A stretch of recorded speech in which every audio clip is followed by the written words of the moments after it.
From Hell, Michigan to Gnawbone, Indiana. From Seven Devils, North Carolina to Transylvania, Louisiana.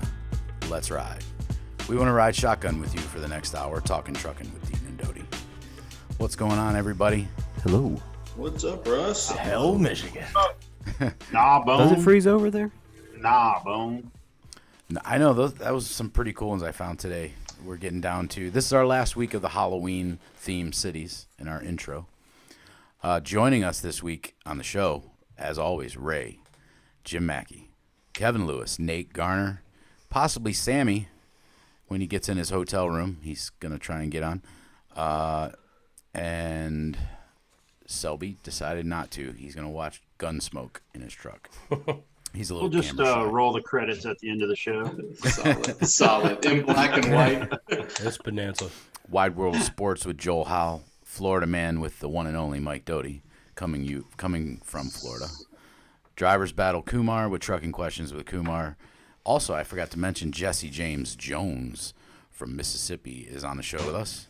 I mentioned Jesse a lot. Jesse's very concerned about everybody doing Jesse Jazz. We call it Jesse Jazz. Like, get out of your truck and do it, jazz it up a little bit and walk around. Jesse Jazz? Jesse Jazz. Ray gave it that name. Jesse sizing? Yeah. And Christy, Jesse's wife. That's Fire right. drill. Jesse's wife, Christy, rides with him. She's one of my best buddies. She's on here, too. Florida man, I mentioned that. Drivers Battle Kumar. The Pick'em. Joel's going to go over the Pick'em we're into week 8 now, so 2 weeks left. And I still don't have a win. Zach, do you know how many people are in the contest? Is it about 10? Somewhere around there. I sent an email to about 6, and there's 5 of us here. So there's 11. That's 400, and it's $40 a person. Berkey's winning. Joel, it's 2. Berkey's winning with 2 right now, right? Yeah, he's in the lead with 2. And then who's got 1? Well, I'm glad you asked. That would be myself this week. Yeah. Yeah. You won this week. First time. Ray Nieto Has 1. Christian has 1. Christian has 1. Kumar has 1. And Kumar has 1. All right, so Okay, there's 2 weeks left, guys. So us that don't have any, we're going to have to come strong. Oh, boy. Christian, Joel, Kumar, and Berkey, they all got a good shot at this. And Ray, because they all got 1. So, but if you think about it, 11 times $40 a guy, that's $440 that's going to get shelled out to one person in 2 weeks. I'll be taking Friday off if I win, Russ. That's it. So, and then we were talking about it today, and we mentioned it before on the show. So we get to start over after week 9. So 10, and you said there's 18 weeks, right? 17. 17 games, weeks. but there's 18 weeks, right? More than that with playoffs. Yeah, I don't know. 17 regular season. We're going to go another round until the end of the regular season. So those of us who don't win, we got another shot at it. And then maybe we'll do something for the playoffs and the Super Bowl to run it. So we'll have 3 contests. When Tampa Bay takes it and I take your money. Yeah. Yeah. Yeah. That's for $50 to the St. Jude's. And also we are, with this football pick'em, we're going to make a donation to each time. So whoever wins the first leg, we're going to donate $100 to the St. Jude's pool.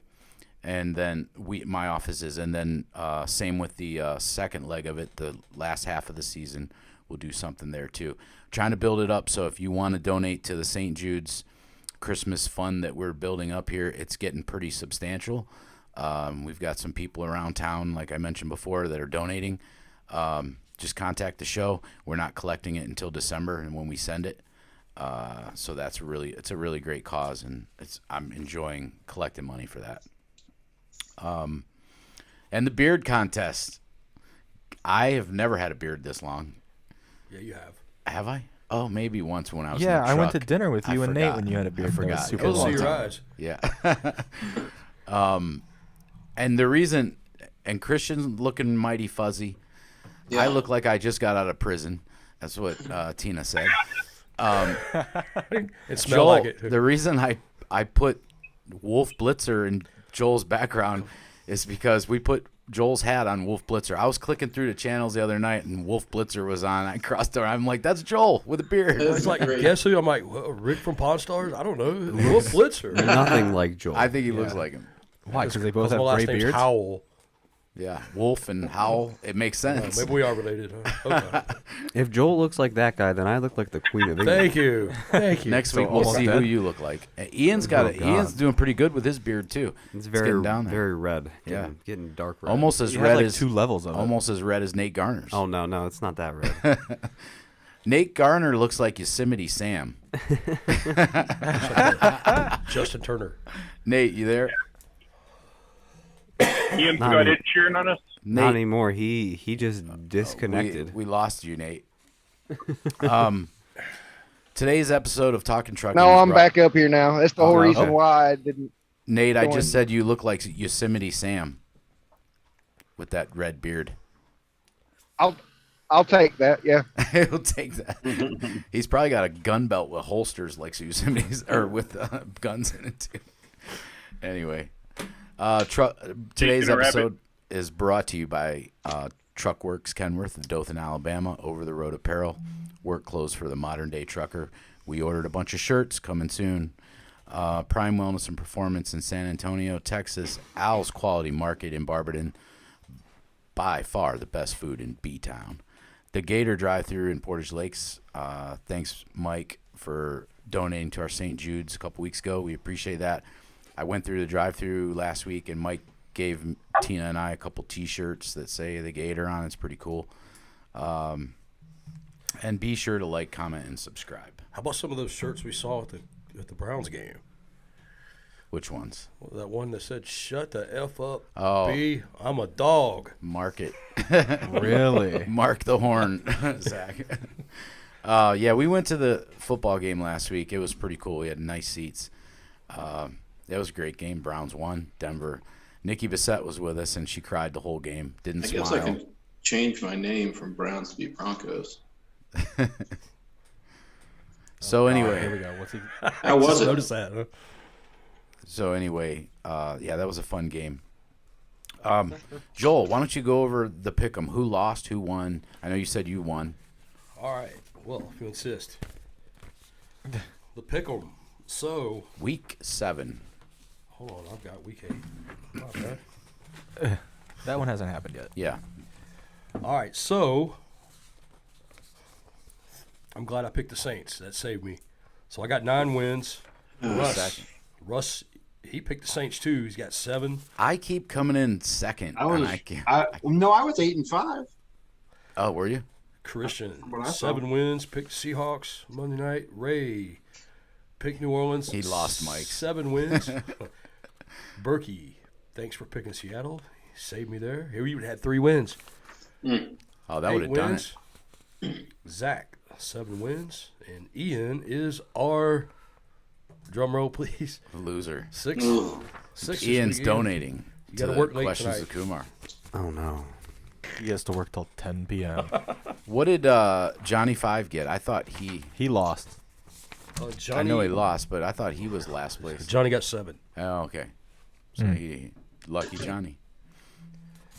He had like 3, and then he came on strong in the last 4. Saved him. Yeah. So gotta get before we get on to sports, Mike, we were talking today about how you were running Lee. I wanted to talk about that and then tell you what happened afterwards. So we just started trying this. Actually, Mike did it, and then Joel and I started doing it with another guy. You want to kind of go over that, Mike? Yeah, so I had This is thinking outside the box, too. Lee going over to Southern California and looking at ways to get in and out of there. And what made me think about it was you running, who was it, Mark from Southern California to Phoenix. Mark and Jordan, yeah. Yeah. And I was looking at that, and I didn't know if there was enough from what I was seeing on the round trip. You could probably negotiate more, obviously, but I just looked at lanes. So I was looking at Southern California to Phoenix, Southern California to Albuquerque, Salt Lake City, and then Denver, which ones would be the best. And Denver, I noticed there was loads posted between $5,000 and $6,000 on that lane. For 1,000 So, miles. Yeah. So I talked to Lee about it, and we agreed it would just, you kind of got to work the hours. But he started Thursday, Actually, I'll show you his route real quick. We'll just get it out of the way. It's kind of fun when you can think outside the box and, do this, and it worked. Yeah, it did. So I was, like I said, I looked at all different lanes coming out of there, and his first one was Chino to Pueblo, so he was able to run right across 40 and up to Pueblo, and then he just deadheaded straight back. He started he picked up Thursday in Chino, just hauled butt back, picked up in Paris, and delivered in Aurora this morning. So let's just get this straight, Mike. So he picked up Thursday from SoCal, went to Pueblo, and then what did he get? The 1,000 miles, so 2 days. So he got there Saturday delivered. Is that right? No, he picked up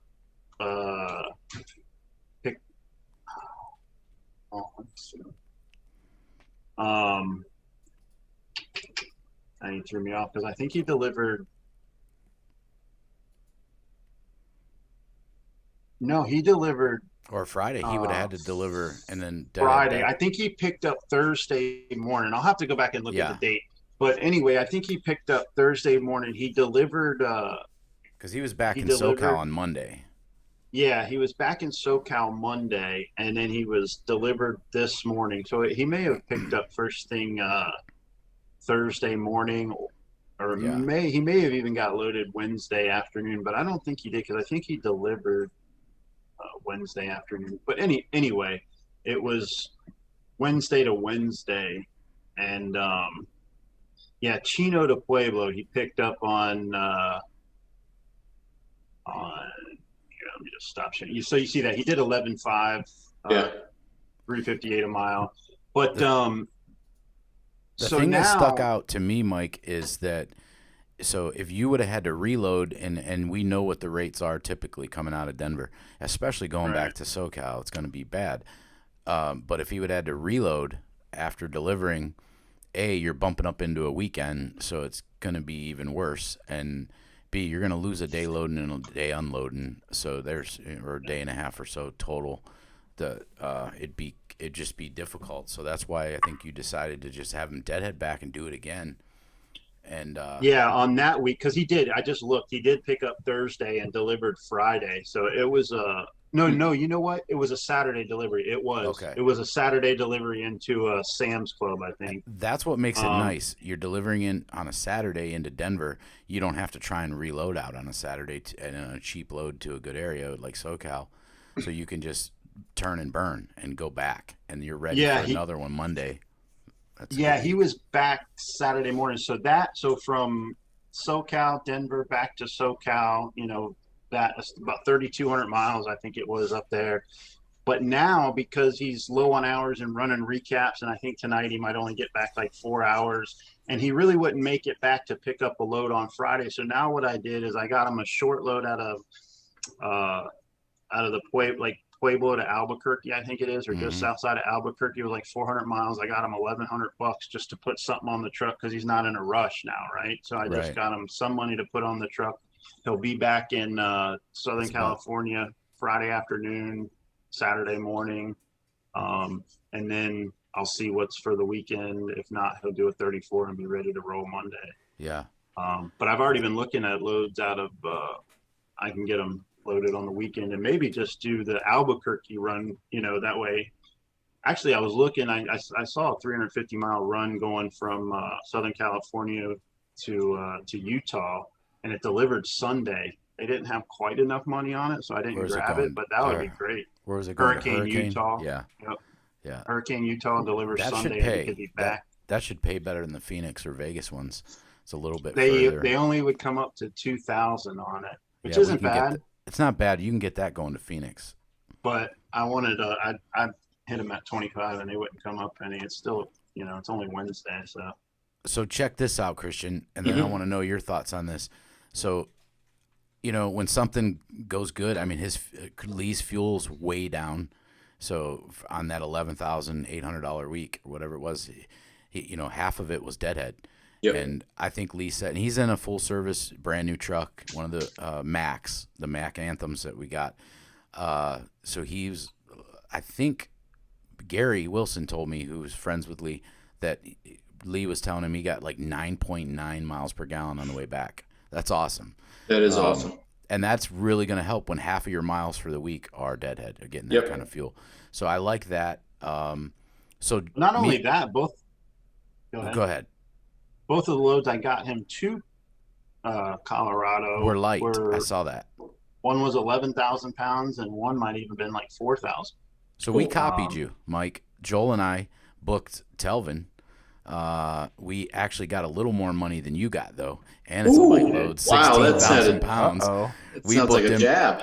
Yeah, and they actually had the posted rates in the mid-5s, and Joel and I were on the phone on speaker, and we hit them at 63 and got 6. They had to go ask somebody, but we got 6, and it's 16,000 pounds, and it picks up right where no deadhead. So he delivered in, what was that town? Thermal, Salton Sea. Yeah, in California. Yeah. No deadhead, picks up right down the street from where he delivered, goes to Aurora, which is the Denver area, and $6,000. And then I told Joel, and Joel explained it to Telvin, hey, look, we're going to try this. Just deadhead back. Let's save the time, get back, and do it again. We can get 2 of these in. And then he gets 2 of them in. He's at roughly $12,000 in revenue, ends his week, but you're deadheading back, so your week's done, and you still, you're just working your way back. And then Berkey calls us today, and he said, Russ, where's Joel? And because Joel's Telvin's dispatcher, and I said he ran down to the yard. The mechanic's down there. He's taking care of something. He goes, oh, okay, I got a load for Telvin out of Denver, and it's light, and I locked into it. It's a great paying load for that area. 2,800 to, was it Tennessee? I think. Yeah, it was Tennessee. Yeah. 2,800 on 1,200 miles? Yeah, 1,200 miles, 2,800, 5,000 pounds. Picks up right where he delivers.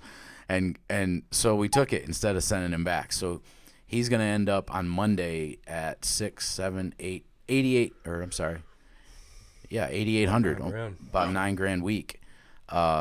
Both loads light, and Tennessee's not a bad area. We can run him short all week and then figure out what to do.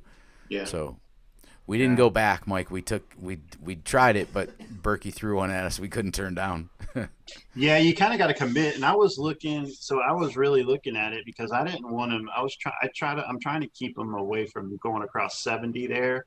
Yeah. Fail pass. Because he went that way last night, and luckily he's a retired cop. He was able to get an escort over the mountain with a snowplow and a state trooper. They wanted him to go back 70 miles to a truck stop because he was parked. I guess he parked. It was chain laws were in effect, and I guess he pulled over, found a place to park off the side of the highway, went to sleep, and woke up. And he said from where he was parked on the side of the highway all the way to the center divider, the concrete barriers, there was trucks parked. The lanes were blocked. And he woke up to a trooper knocking on his door, and the trooper was trying to clear everybody out of there. And I guess the chain laws were still in effect, and trooper wanted him to go about 70 miles back to park. And Lee was like, man, and Lee got to talking to him and threw it out there that he was used to be a trooper and this and that. And just so happened the plow guy was coming through, and he said, all right, well then come on, follow me. So he had the plow, That's awesome. The state trooper, and him just going 80 miles. They drove 20 miles an hour over the mountain. Lee's like, but I don't have my chains on. I'm like, oh, don't worry about it. The plow's going to clear it for you. So, and then he got to where he could park because it was the middle of the night. He didn't have hours. He had PC turned on, and the trooper said, how far are you going? And Lee just told him my delivery's 30 miles away. He goes, well, then go there because I don't want you blocking, taking up a spot if you don't have to, and blocking the way because traffic going into Denver is going to get bad this morning. So yeah, he got. It's nice to have connections. Yeah, escort. Lee was supposed to come on. He still might. Mike sent him that other route, and Lee texted me, I'm getting inspected on the the New Mexico Colorado border right now, so I might be late on the show.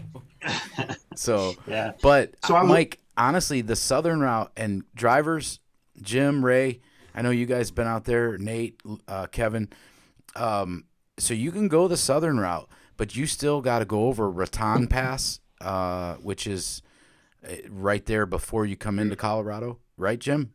Yes, that's probably where he's getting inspected at. Yeah, there's a yep, that's probably where he's likes at. to inspect trucks. And honestly, man, Raton Pass is 9,000 feet. I mean, Vail's 10. So when you're coming across Vail, so it's not much different trying to avoid Vail. The snow's much worse going up over Vail. Yeah, the snow might be, but there's not really. It's not snowing right now. But well, Yeah, he right. did pretty good. But I've been that southern route he liked a lot better. Did he? He's not used to Yeah, drive. yeah, that's true. he's not- Other than once you hit Raton Pass and then north, you get over that into Colorado. It's 25 up through Pueblo and all that. It's not bad. But Yeah. Plus, if you get a load that goes from Southern Cal to like the Pueblo area, it's about 1,000 miles. And if you go the southern route, yeah, and Southern California to Denver is about 1,100 if you go the southern route, and 1,000 if you go up across Vail. 70. Yeah. Yeah. So Going to Pueblo, you wouldn't want to go across Vail and down through Denver. You're adding that's 150 miles, I think, south of Denver. Right. Pueblo. So I've been trying to, when I'm looking at loads, I'm trying to get him something around Pueblo so he can still be at that 1,000-mile mark and go the southern route rather. So I think, I don't know about you, Christian, if you've ever had somebody deadhead 1,000 miles, but I had Kevin Lewis deadhead about 700 miles, which made sense. A whole nother story about a year ago. You remember, Kevin? Yeah, I remember that. Where were you at? I forgot. He was going to Arkansas. He ended up in Arkansas, didn't he? Yeah, I still made it work. No, I went from Colorado over to Kansas City. Oh, right. Okay. Because there was That way nothing I coming come out of back. there that paid anything.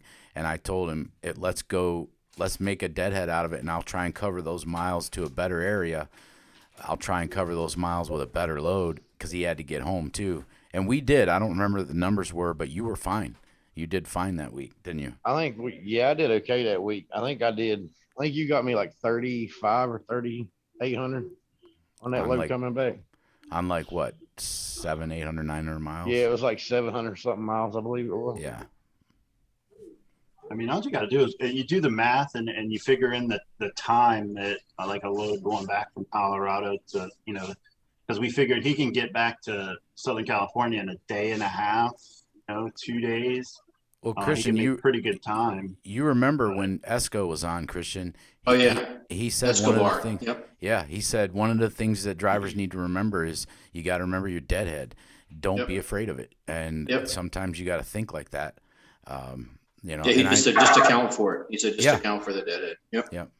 If you can make it up, if you can relocate to a better area and then keep that deadhead in the back of your mind, how many miles it took to get you into that better area, and then try and work that into your next load.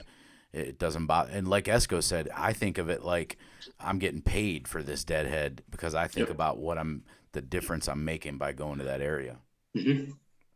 Well, you also too, like the time, right? So the reason I deadheaded him back was because he could make it back and grab another, be sitting there Monday morning. But this time, again, he's running recaps. I think he doesn't get back too many tonight. So it made sense. Okay, so I can put a little bit of money on your truck because you're not in a hurry to get back now. So he can, and it wasn't a load all the way back. Like I said, I think it was like Pueblo to Albuquerque or something like that. It was only about a 400-mile run. Here's another thing, Mike, you could think about. He is going to, by the time he does 4,000 miles, by turning it twice, you're getting 6,000 roughly, so $6 a mile. You go back, after 2 trips, maybe you consider him running his recap or do a reset. Then, well, if you do a reset, you can do it again. But if he was going to run his recap, start doing the short stuff like L.A. to Phoenix and run that the next week. You could do something like that, and it would help him on his recap because he can run 300-mile runs all day long on recap. Right, and I just ran, what was it?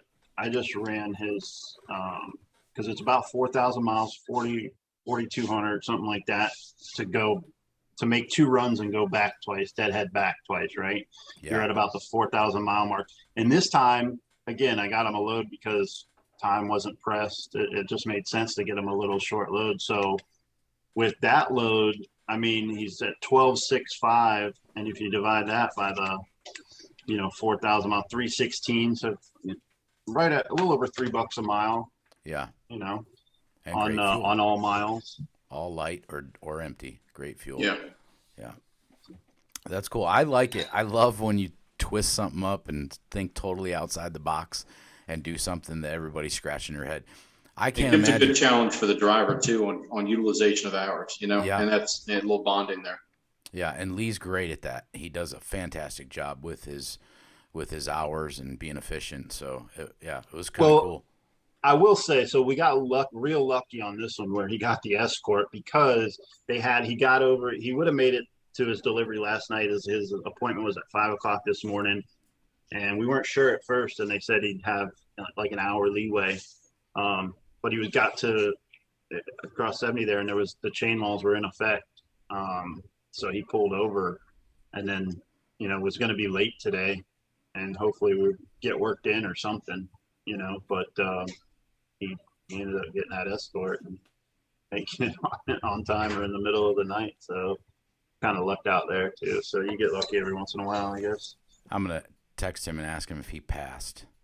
Did you pass? He's getting inspected right now. So, perfect time to text him. I know, right? Did you pass? It was kind of funny when we did that with Telvin today. Joel and he's rolling, so he probably passed. Oh, good. Okay. Joel and I booked that together with Telvin, $6 a mile, $6,000 light, and then he got Telvin on the phone. I walked out of Joel's office. I'm like, you tell him what he's got to do. Deadhead back 1,000 miles. I didn't even hear that conversation, but I didn't hang around for it either. But Telvin's a cool dude, and he'll do it.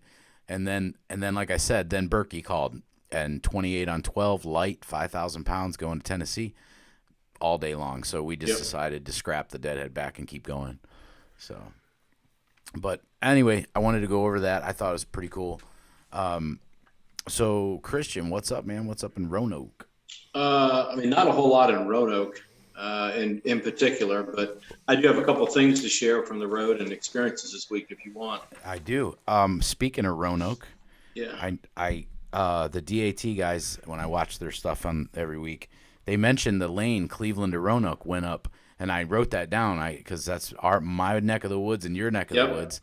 So it was flatbed Cleveland to Roanoke jumped 50 cents a mile, and there's a lot more loads than there are trucks.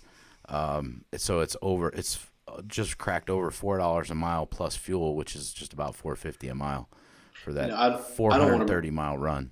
I don't want to bring this up because you have everybody on here, but I thought about 5 weeks ago, we said if we didn't get together by the 1st of November that you were going to invite, was it Ray? Who was it that was coming with you? We're talking about Cleveland to Roanoke. So Chris brought it up today because we're talking about, if we have a Christmas dinner, and he said, well, what about Frankie's? Oh, that's right. No one ever brought us there. So we're coming. Well, and there was some curveballs thrown in our direction, but 100%. Speaking of that, and I was going to save this for the end of the show. However, we're all pretty excited about it. Kumar, this is the news I've been mentioning. So Kumar, and this will help us get down there because Kumar, I told everybody before many times, he works at a public school. He was in the maintenance department there, and Kumar's been on the show. This is episode 29. He does the sound. So about a month ago, I offered Kumar a job, and the job consists of basically running the show. Like, Zach produces it, but Kumar's going to spend his whole week working on, just everything from start to finish of the show. I think it'll make a huge difference. And then he's going to learn dispatch. He's going to learn trucking. And some of the guys know. And Ray, I think, asked me a few weeks ago. He's like, well, what are we going to do with trucking with Kumar questions against the drivers? I said, it's going to get harder. It's going to get harder as he learns trucking. Even harder than it already is now. Yeah, so that was the big announcement is Kumar will be, I think, starting Monday, right? Your notice will be up. We got to find a new Kumar. Wednesday he starts. Next well, Wednesday. Officially, welcome aboard, Kumar. Yeah, Thank you. We're very excited to have him. That's huge news. Yeah, you guys are very lucky. When are you getting your CDL? And when's he getting his CDL? Oh, I already got it. Right. Don't worry. I got a couple trucks I need filled, Kumar. It's a CDL Class F. Yeah, and we're gonna he's gonna spend probably 80% of his time on the show, and then the other 80%, like Christian said, on learning how to dispatch trucks. 80% is billing. Man, 160%, man, dude is on point. Yeah. So we're gonna teach him everything. Everybody in the office's job. He's gonna learn Tina's job, Carol's job, maintenance, billing, all that stuff. So Send him down here for a week, Russ. We can do that. We can do that. He can be mobile because he's working on the show. I can. So, Exactly. but that's my point I was getting at with the Roanoke thing, Christian. Now that he's going to be on board with us, it'll be a little bit easier to get the crew down there. So yeah, we had talked about that when you and I had spoken when everything was extended and everything else. But I just thought I'd just bust your chops about it. Absolutely. That's going to be at least another $300. Right. Yeah. Are you guys going to drive down there or fly? We're going to drive. It's only 400 miles. So, Only. Yeah. 7, 8 hours. Yeah. You going to drive, Kumar, or are you going to? He's going to hitchhike. Yeah. He's gonna walk. I'll take the next truck out of here. I'll go all the way over there. All right, Christian, what's going on there in Roanoke? All right, let me see. Share this up real quick. All right, you guys can see it, right? Yeah. I hope so. I wanted to kind of start with, so I can see occupancy reports. And, we talked about it, it seems like episode after episode. We even joked with Ray in his previous, with his little floaty and his time. I had a conversation with a gentleman that was not attaining the success that he needed. He was out of Texas. He had a whole bunch of things go on, horrible life situation, father's health, wife's health, things like that. And at the end of the day, I got to thinking about it. We'd sat down for a while. His, fiance, not wife, had looked at trying to dispatch him for a while to see if that would be a solution for the money. We'd sat down and said, hey, look, and he was the one that, he agreed. We've had a lot of time off for different reasons, right? When your parents get sick, when your wife gets sick, he's moved, he had personal car issues like through an accident. So it has just been a storm of bad news. And sometimes you go through those periods. And when you're driving, it might be something different, right. It's different for everybody. It might be, hey, I'm getting married and then I've got other things going on. But so we're going through it, and I just recapped the last 3 months. And I think the biggest thing with occupancy is not that it is something that you have to hit, but it tells you a degree of accountability for your willingness to occupy the truck, therefore it can be utilized. So I looked at it in August, not the prettiest month. Obviously, when you're talking about the amount of time that's off. So you have 31 potential days of working, and it's almost a 50-50 ratio with 14 days being off and 17 being worked. So it was at this point we were having conversations on how to improve our occupancy. So was that a driver or? This is a single driver, correct? Okay. No, this is not fleet occupancy. Yeah, this is a Christian, single driver. You wouldn't let that happen. No. Well, and unfortunately, it's not a lot of let. Everyone's owner operators. Our job is to add value, not tell you what to do. And education is like advice; it's free, and you don't always have to take it. But then we roll into September, and you'd like to say, hey, it's looking better. We're up to 60%, but we're still at 60%. We can be home for 2 days every week, as opposed to stay out on the road for longer periods of time and be just as unproductive. Can you go back to the month before real quick? Yeah, sure thing. Absolutely. Yeah, sure thing. So, we gained to 5 points. And that's where the red is his time off, right? Yes, I'm sorry. Yeah, sorry. Yeah. Thought it was self-explanatory. But yes, 100% so that's a green. huge problem for anybody. Absolutely. From the 20th through the 31st, and then when you flip to September, he's off again until that second. For the 2 days. So then basically he works a weekend, comes home, stays, doesn't leave out, hits 2 days, and comes back. That's hard. You can't make a living like that. No, you cannot. I can see that right away. And so I try to leave my anger back in the 90s when I used to build birdhouses to get over that kind of thing. But, nothing pisses me off more than having the talent and the tools to do it. I pass by a guy's house every single day that lives in Bedford. Has, 30 years experience, the exact same thing. We ran into the exact same problem. Yeah. And there's no way you can be successful when you have this intermittent kind of, I'd rather be home every week. Just work 5 days, work 72%. And I was just it. going to say, you know, we've AC on our fleet, and I know he doesn't mind me mentioning him or how he runs, but he's home every weekend. It's Ack. He Ack. I call him AC. Alton, his name is Alton. But he, you know, and I know everybody's got guys that are home every weekend, but, you know, AC does really well financially. And he's home every weekend. He doesn't miss. And there's a way to do it. You know, you run in an area where you're within striking distance of home, like maybe 300 miles or 4 or less. Yep. And then you take a load that delivers, you pick up Friday that delivers Monday near the house, and you run home Friday night. You're home 2 days, even if you have to leave out. Sometimes he leaves out on Sunday, but you know, you're getting that weekly time home. When any guy that I've ever had, Christian, that stretched that many days together, they never make it on our fleet. Especially with not just leased equipment, but if you're buying your own truck, you know, Mike Doty will tell you, you know, he just bought a couple and paid $70,000. Mike, you don't mind me saying, so you paid $70,000 for six. It is. That's the price. It's a used truck with 300,000 miles. Yep. I mean, I think I got a good deal.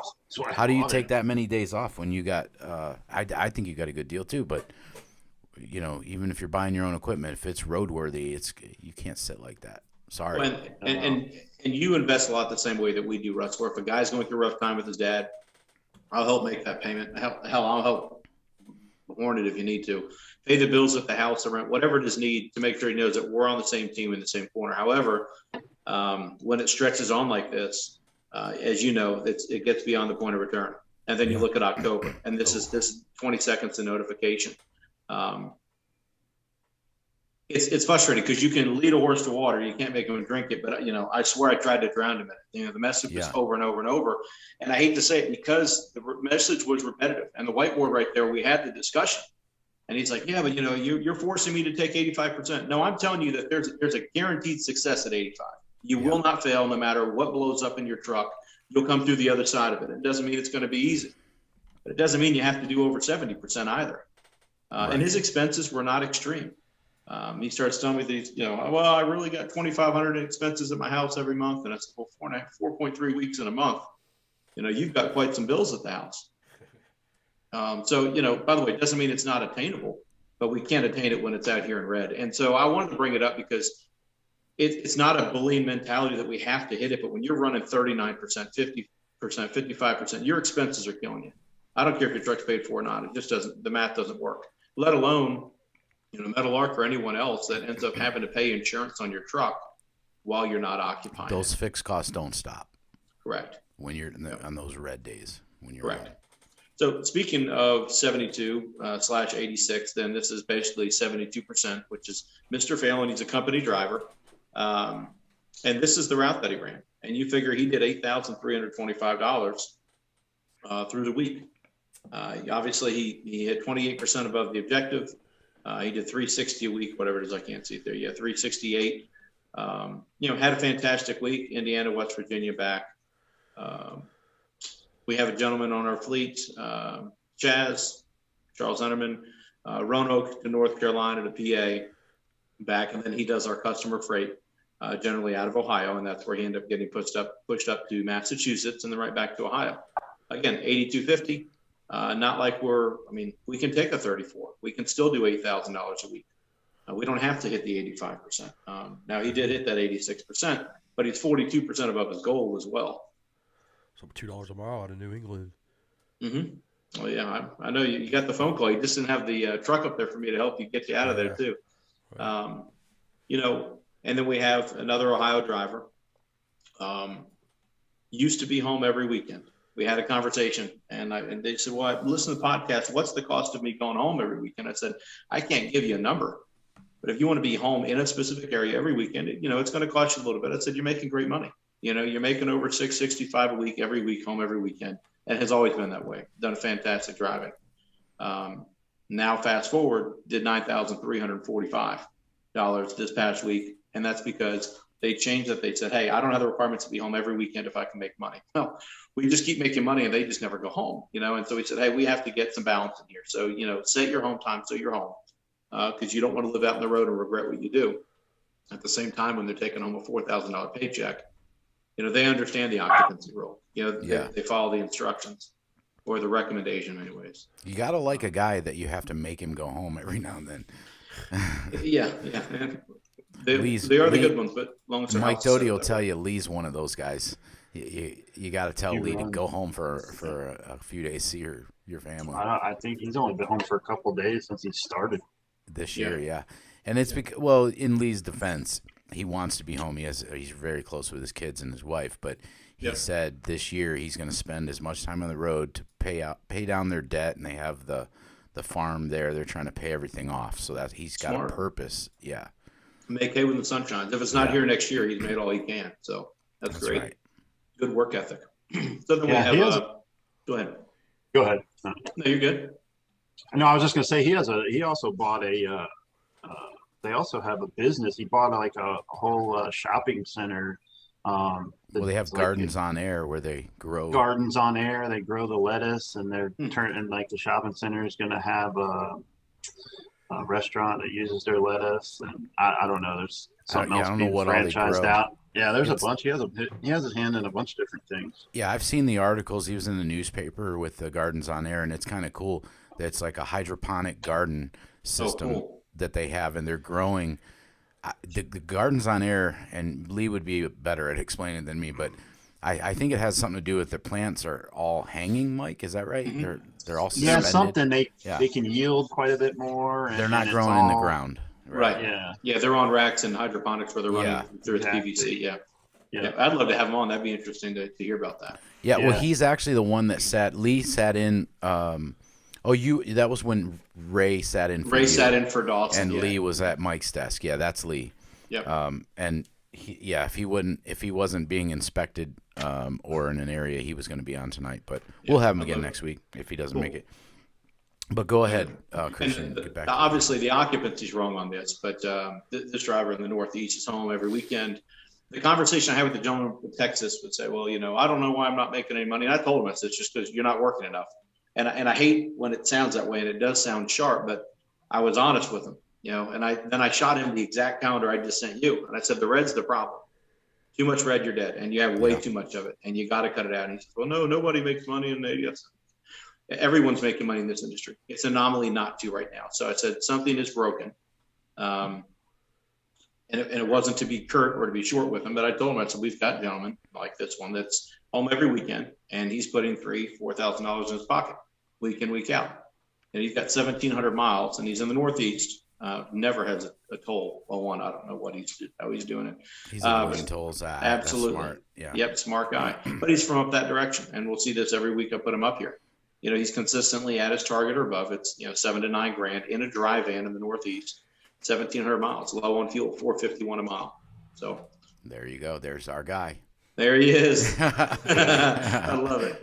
Love that guy. Yeah, it's rough when you go home that much, man. You'd have to have a paid for truck, a paid for trailer, and I think even if, and your deductions from metal, like your insurance, one thing being leased on your insurance would be low. It just keeps stacking up on you. But it's still, and if you're not running that much, I guess your maintenance would be down, but.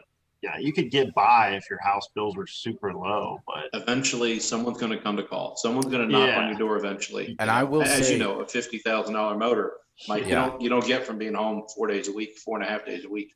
Yeah, I will say this with Ray. We make fun of Ray. All of us do about being at home in the pool with the floaty. And Ray was home last weekend. I think from from Thursday. Hey, don't rub it in, man. Don't rub it in. He was home 4 or 5 days.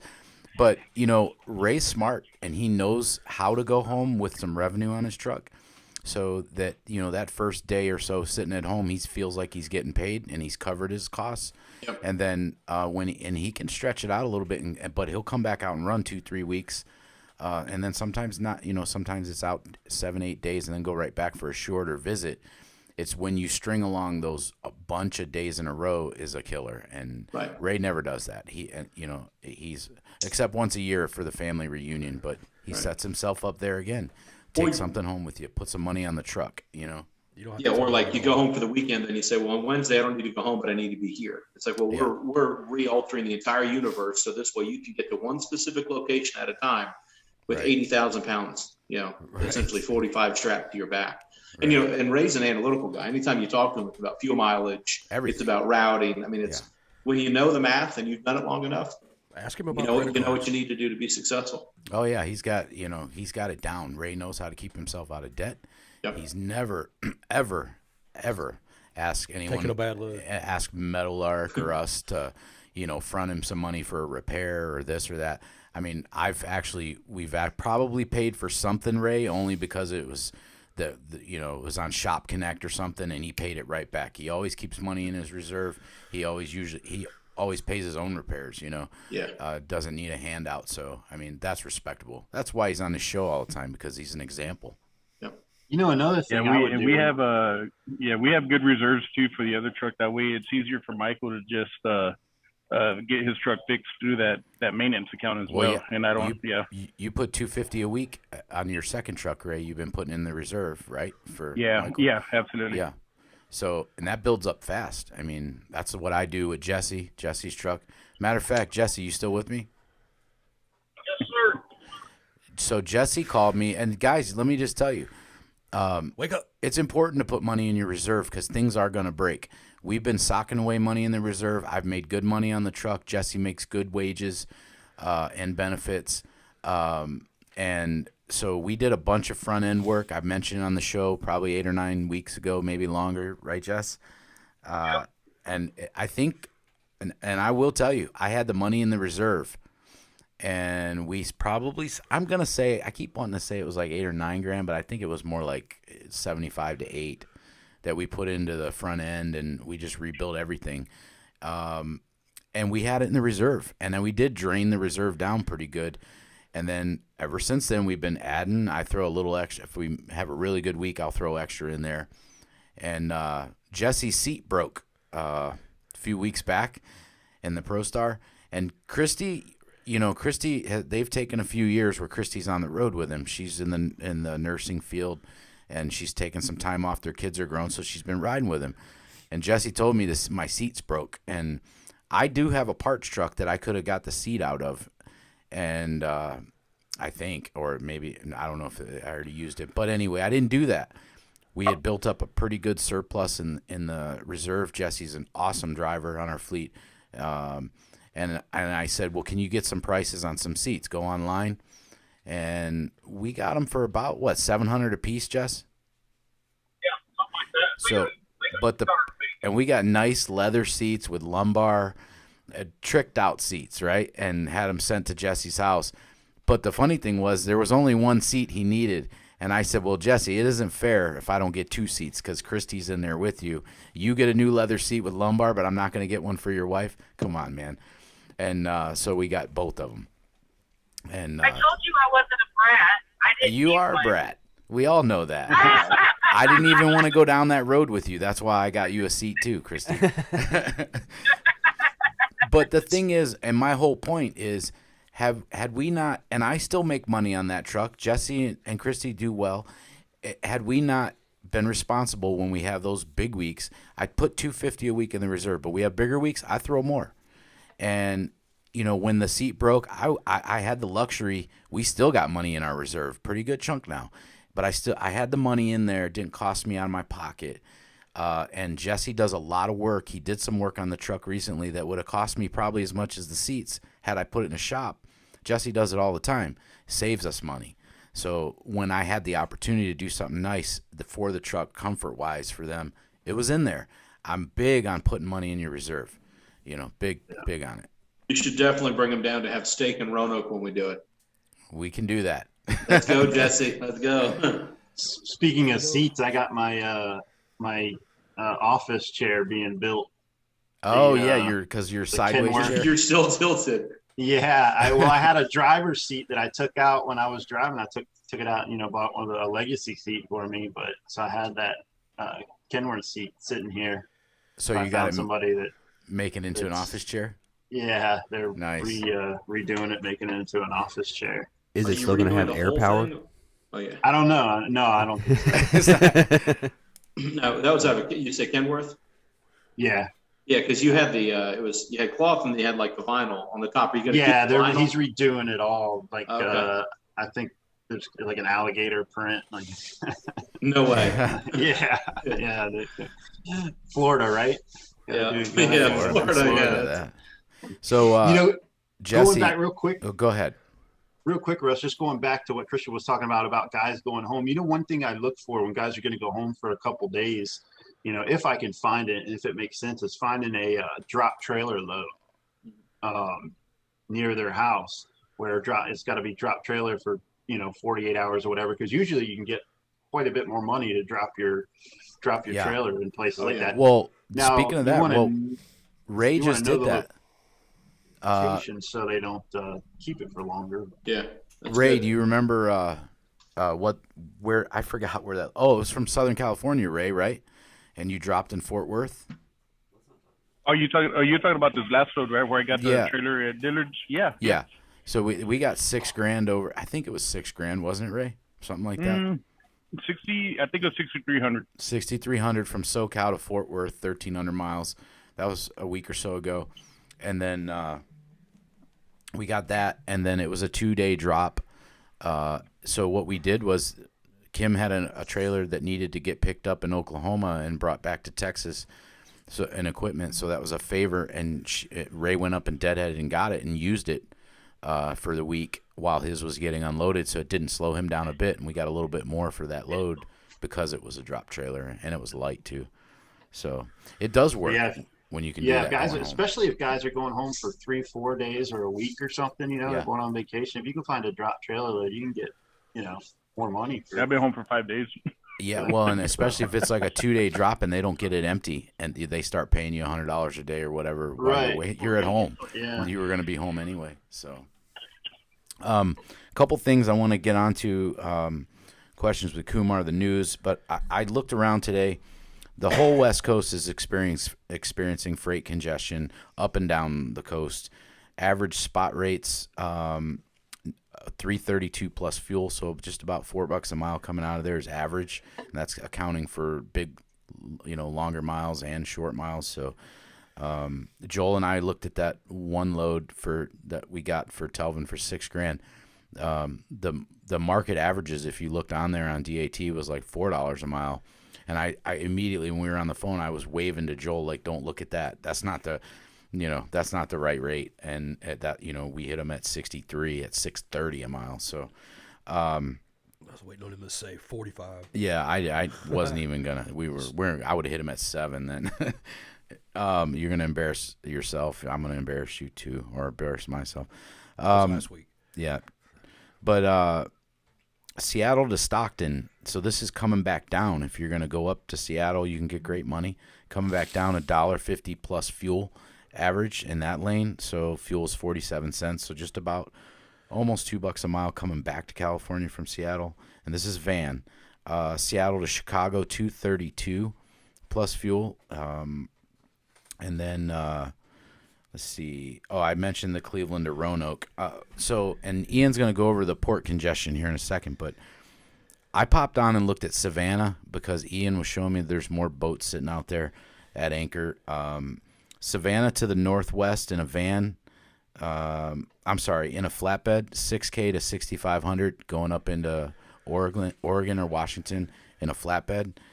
Van outbound to anywhere, I was seeing $3 a mile. Shorter runs, a lot more. There was 1,800 posted loads for tomorrow in the Savannah market, which is high. I've been watching it for a little bit, and that's a lot of postings just for tomorrow, and they weren't old postings. Reefer was a little lower on the rate coming out of there, about $2.50 a mile plus fuel, and that was pretty much anywhere to Texas, Midwest, and the Northeast. That was today, and those are just posted rates. I didn't call on any of those. That was just market or the rate that they posted on their posting. The load to truck ratio nationally 5.14 to 1 for van. Reefer was 10.76. They're both down just slightly to 1, and then flatbed down a little bit more, 42.6 to 1. And then real quick, the 30-day projection from the DAT nationally is that reefer and van rates will continue to edge their way upward a little bit. We're getting into the holiday season, and then the trajectory of flatbeds is down maybe 20 cents over the next 30 days is for the worst case scenario. We're getting into that time of year on flatbed too that there's less loads, so you're going to see the price of the freight change a little. Hey, Russ. Yeah, go ahead. Hey, how are you guys figuring out this week? Has things tightened up still a little bit more for you guys this past 7 days since we last talked? A little bit on van. Is that what you're talking van about? specifically, yeah. Yeah, I saw a little bit. We've just been, the way I do it is I start searching different. And I know we all have our own ways of doing things in here, but when the rates start, I looked nationally, van rates have only dipped 3 cents over, right. So it's not much. It's over not, 2 weeks, right? Yeah, 1 cent last. Yeah, it's not much. But what I've seen is it's getting more concentrated. In certain areas, like the Southeast was not as good as it has been lately. That's kind of just drying up. Out into like Missouri area, over to Nebraska, that's all dried up. It's definitely concentrated. SoCal, it's concentrated in Laredo, and then Ohio, Northern Indiana, Midwest always, yeah. Wisconsin, Minnesota's Minnesota. good. Yep. And then one thing I do when I get into those areas, and we try and keep our trucks in bouncing from area to area like that, but let's say, van rates dip a little bit. One thing I do in my own mind is, all right, if I'm going to haul for a little bit less money, I'm going to work really hard to shorten my deadhead. So I'm going to do the things that I can control that have nothing to do with the rate. Right. I'll shorten my deadhead, and I'll definitely start striking out loads that are 40,000 pounds. I'm going to start looking for the lightest loads, the shortest deadhead, and I work my searches like that. And so those are the things that I'm looking at first. That's when I get into a tough area that as far as there's freight, but the price isn't exactly where you need it to be. Yeah. But we, year over year, we're still up in van. I forget what it was. I heard it today.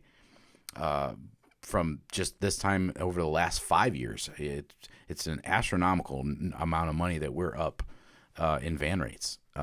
For this, it's still unheard of territory. Yeah, I know that a large majority of the cent per mile increase is still fuel compensation. You know, and even given that, there's still huge margins outside of it.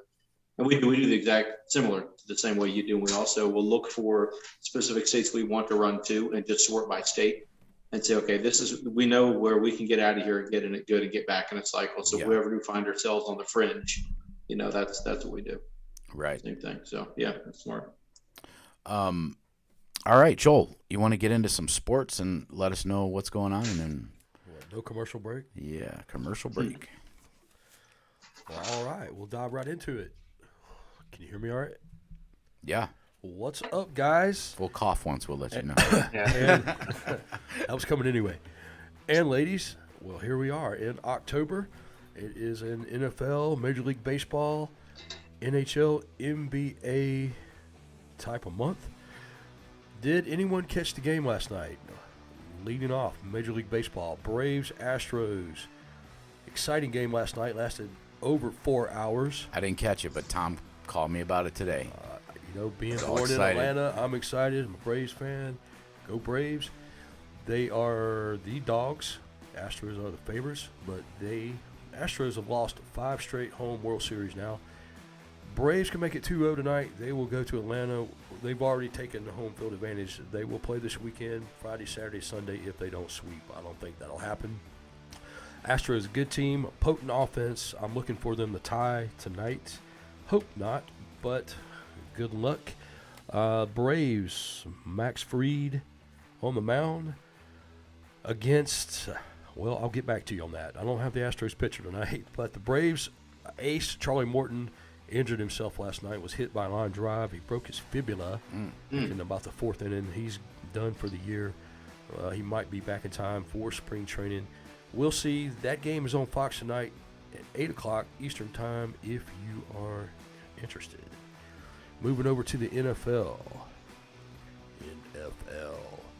What's going on in the NFL? We got the deadlines. We got the Watson November trade. 2nd. That's Tuesday, the trade deadline. Trade circus. We don't know if anybody's going to take Watson or what you'll get for him.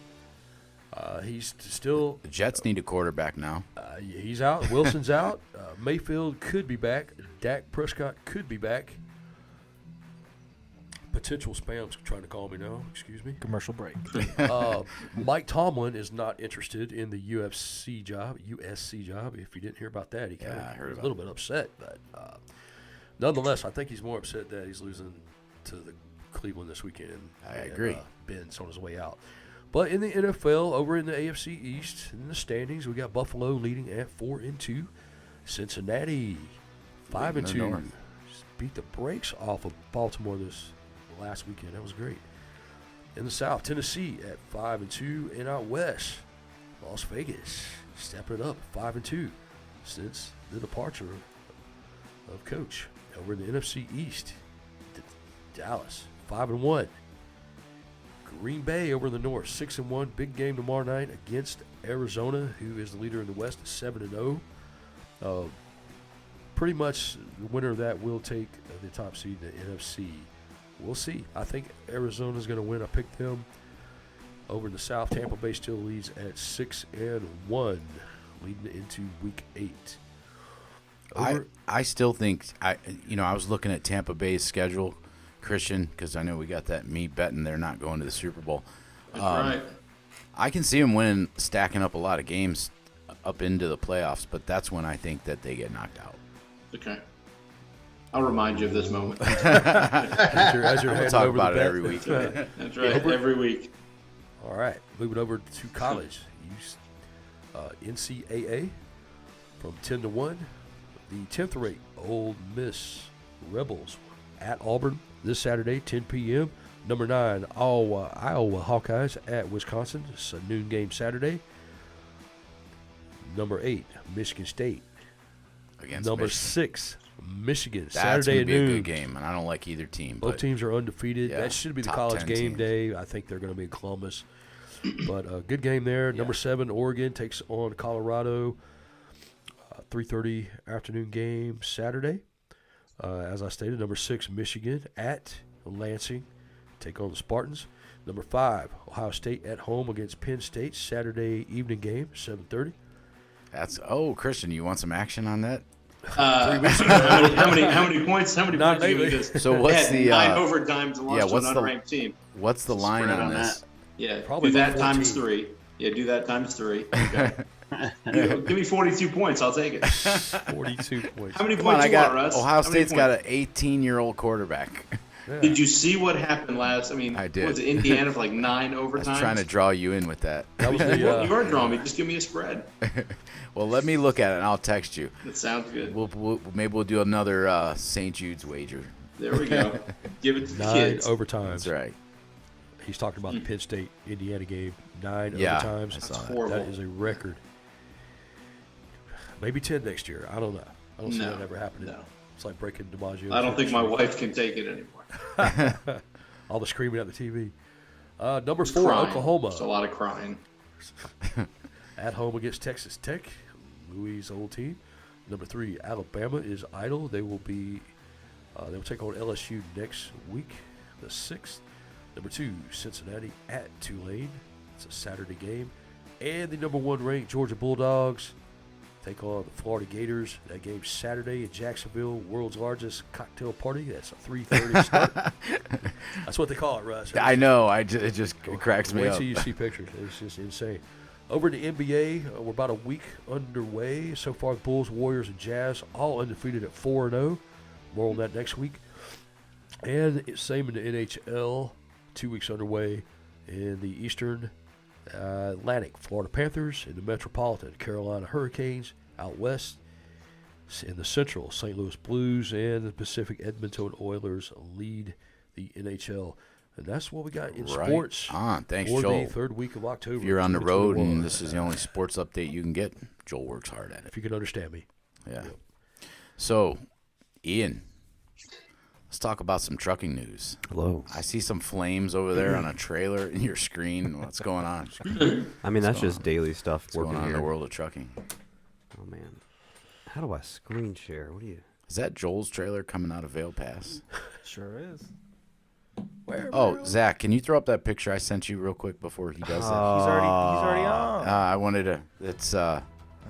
yeah, Yosemite Sam on our fleet. Nate Garner. I got a picture of him. Doesn't he look like Yosemite Sam? The human version. Kind of. Beard contest. And he's in the beard contest, guys. So this is what we're going up against. Well, I'm shaving mine. Well, I lost. Nate's my buddy. I got a while to go. You there, Nate? No, it's not about length. You Yeah, just I'm gotta get here. Creative. Huh? Yeah, it's not about length. It's about being creative with your beard. It could be about length if it's creative. But, Should we die? yeah. Well, I mean, when we get closer to Christmas, I could take Christmas ornaments and hang it in my beard. Yeah, there you go. That, or I was just braid your hair right into your beard all day. And then put a Christmas star on top of his hat. Right. Christmas tree. Anyway, that's Nate Garner. If you don't know him, It's good to wear a Dallas Cowboys hat. It's got a star on it. he could do that. Yeah, Cowboys There you hat. go. It'll look If you like a just- Christmas tree. If you just bring your bottom of your beard to a point, look like an upside down Christmas tree, and then just decorate it like a Christmas tree. So it If looks he like covers that's his a Christmas face tree with hanging his out hair, Like an elf. he'll look like Cousin It. Put some sunglasses on. Oh, Nate, I'm glad you're a good sport. I love making fun of you, but I know you like making I fun like of me the too. Christmas We're out tree. there. Oh, idea, it's the all good. ornaments. And he's If just you as big didn't in make- person as he is on film. He's If you what? didn't make I fun of knew. me, I wouldn't know you liked me. So But he's just as big in person as he is on film. He is, yeah. My He's- goodness. He's up there. I never felt like a small fry in my life. Yeah, and Destin, when you met Yeah. Nate. Oh, yeah. I'm like, hey, what's up? I know. That's it. You need to meet Dave. Yeah, Dave, Oh, 6'8". Yeah. Hmm. Yeah. How tall are you, Nate? 5'8". No. Nate. 6'2". Oh, you're only 6'2"? Yeah. Yeah. He looks like he's Only 6'8" when you 6'2". walk. He towers over you. Only Yeah, I know. 6'2". I'm That's 5'9". not towering. Well, that's towering. Yeah. How tall are you, Christian? Well, I'm 6'4", 5'4"? but I don't hold it like that. No, I don't. No. Yeah.